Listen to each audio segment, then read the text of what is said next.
So the Vizier, which is Witcher, finally released its trailer, and I'm going to talk a little bit about it.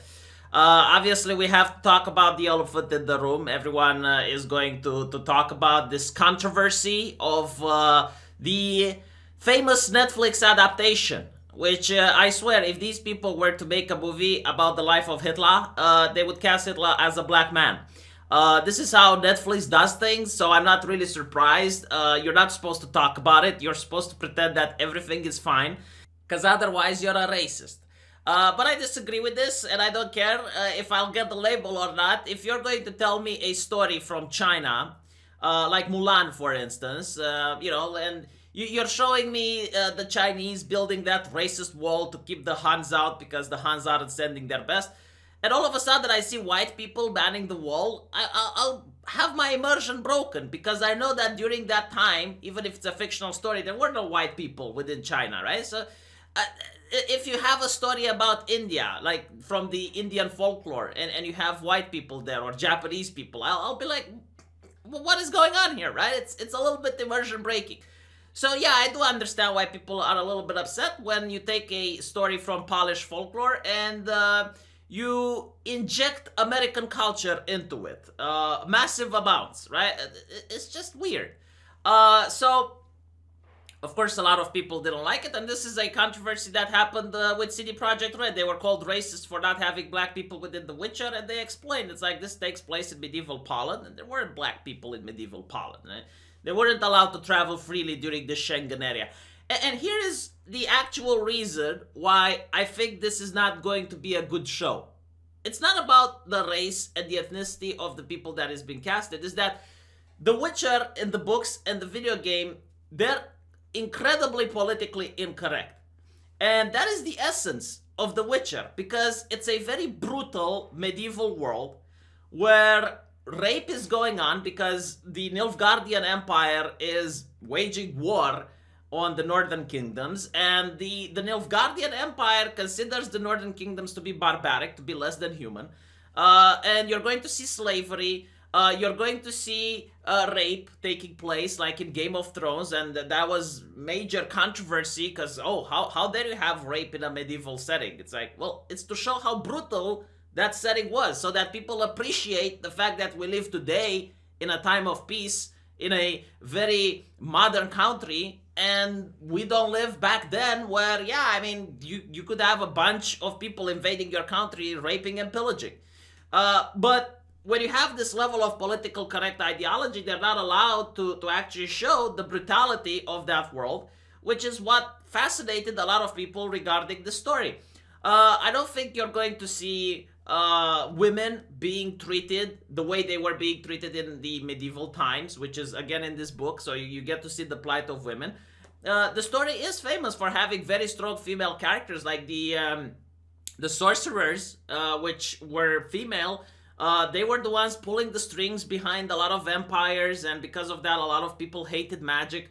So yeah, you do have like strong female cast, but when you look at the average woman, like the average day-to-day woman, she wasn't a warrior. She wasn't going to pick up a sword or anything. No, she would be placed in the kitchen in order to work there.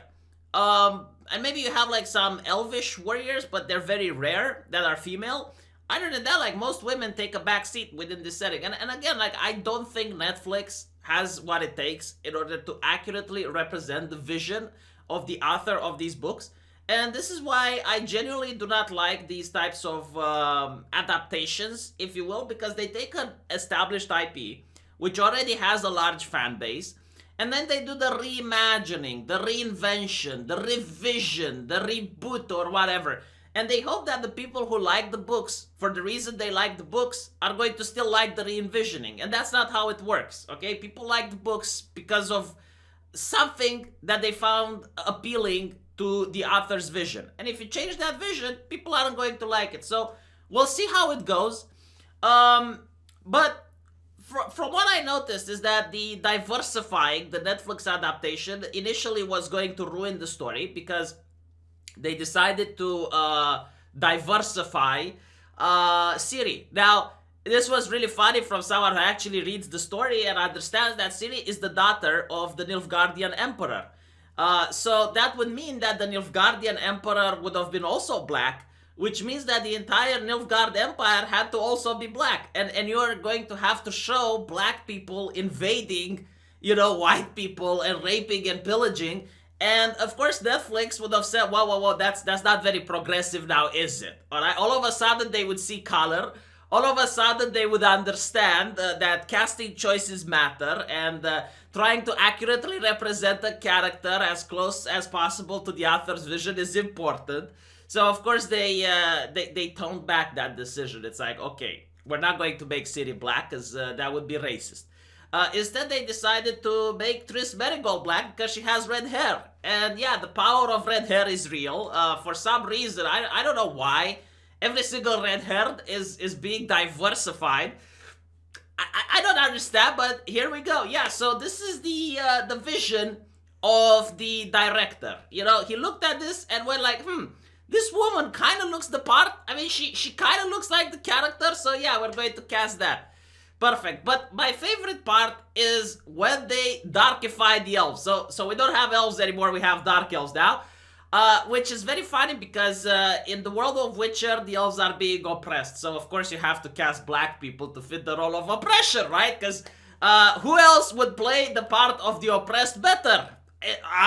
Is that not interesting, right? So again, I don't think they're going to accurately represent the elves because while the elves indeed are oppressed, they do have this unit called the Scoia'tael, which are basically terrorists, and they wage guerrilla warfare towards the humans, but they do it in the most gruesome manner imaginable. So they will have arrows that are spiked in order to cause as much pain as possible. They will use different types of poisons. They attack civilians. They attack defenseless caravans.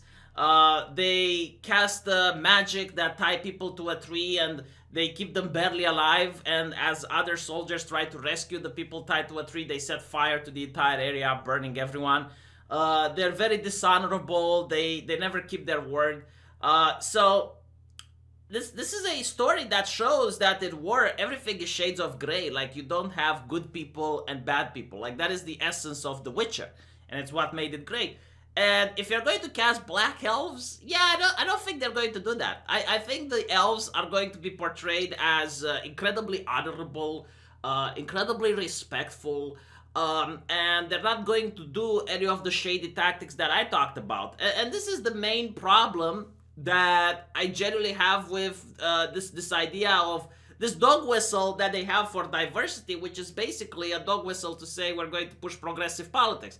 Is that once you choose the race of a specific character, if it's a white character, he can be the villain, and you can make him as bad as possible. But if it's a black character, all of a sudden you have to be very careful on how you portray them.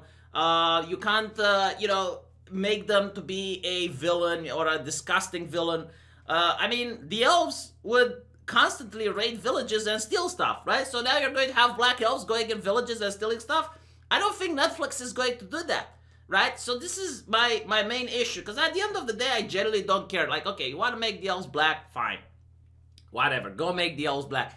But because you now made them black, it has story consequences. And you're not going to be able to actually represent the way the elves are represented. I'm also curious how they're going to represent the dwarves, because the dwarves are, I guess, an allusion to the Jewish people. They're the bankers. There's the one hoarding all the gold. So it's going to be really interesting to see how Netflix is going to do that, considering the author obviously made parallels between how Jewish people were viewed in Poland during the medieval times with the dwarves. It's going to be interesting. So yeah, I mean, regarding everything else, the forest looks way too fantasy-like for me. I kind of prefer the actual recreation of villages in Poland within the Witcher games. They looked a lot more realistic, but this looks more Hollywoodian-like, more Netflix-like. We'll see how it goes. The monsters, I guess they're probably going to look great. I don't understand why they casted The Witcher and they didn't give him the stereotypical beard and like the way the character is supposed to look like, and why he only has one sword in the trailer rather than two. Like, again, just why can't you just stay close to the source material? Like, the way I understand it, right? Like, if I were a businessman and I have a lot of money to spend, and I see that a lot of people love a book, and I want to make an adaptation from the book, it's like, okay, try to make it as close to the book as possible so that you get the audience who like the book to like the movie. But nowadays, it seems that they, like, if you look at other shows like Thundercats, the reimagining, or Princess Shira, they get people who legitimately didn't like the original material, and they want to reimagine it or re-envision it. And it's like, so why not make a new IP then? Like, why not create something new? Maybe I'm going to be wrong. Maybe the trailer, the show is going to be fantastic, and everything that I said here is going to, not turn out to be true. And I would be really happy if that's the case, because I legitimately want to watch the show. I legitimately want to enjoy it. But again, like, I look at the past, I see how things were done in the past, and I can take a conclusion on what's going to happen in the future, and I'm not very happy with it. I genuinely don't think it's going to end up being a good show. I think it's just going to be some Game of Thrones final season type of shit, and we're going to see. Let me know what you think. Looking forward to seeing from you guys in the comment section.